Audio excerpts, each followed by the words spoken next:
সবাই আমরা এক, ঐক্যবদ্ধ থাকতে হবে। সীসা ঢালা প্রাচীরের মতো বিশ্বনবী এসেছেন মিলাতে, বিষ্ণু ইসলাম আলাদা করতে আসেন নাই। আমরা আলাদা করতে পছন্দ করি। কোন দল করি ওইটা পরে, সবার আগে আমার পরিচয় আমি মুসলিম, আমি মুসলমান। এর চেয়ে কোনো বড় পরিচয় আমার নাই। চিল্লায় বলেন ঠিক কিনা?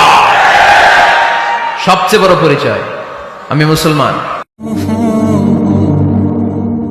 হিন্দু বৌদ্ধ হইলেও আমরা ভাই ভাই, মানবতার দিক থেকে ভাই, আর আমরা হলাম ইমানি ভাই, ঠিক কিনা?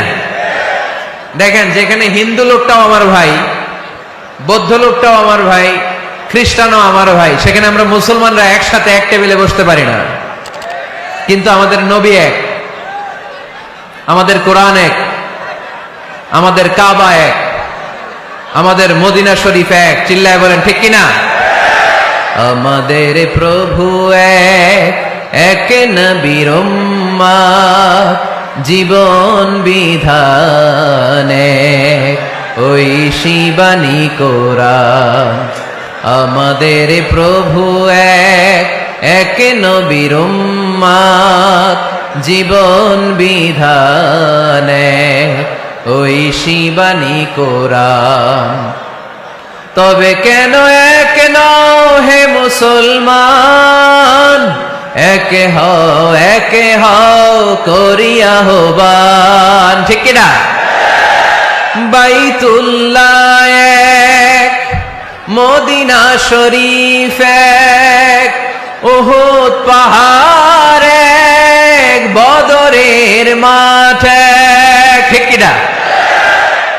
বাইতুল্লাহ এক, মদিনা শরীফ এক, উহুদ পাহাড় এক, বদরের মাঠে। একটা তো জীবন আর মরণ যে একটাই, এক সাথে মিলে মিশে একটাই প্রাণ। তবে কেন এক নও হে মুসলমান, একে হও করিয়া আহ্বান। আমাদের প্রভু এক নবীর উম্মত, জীবন বিধানে ওই শিবানী কোরআন। তবে কেন এক নও হে মুসলমান, একে হও করিয়া আহ্বান।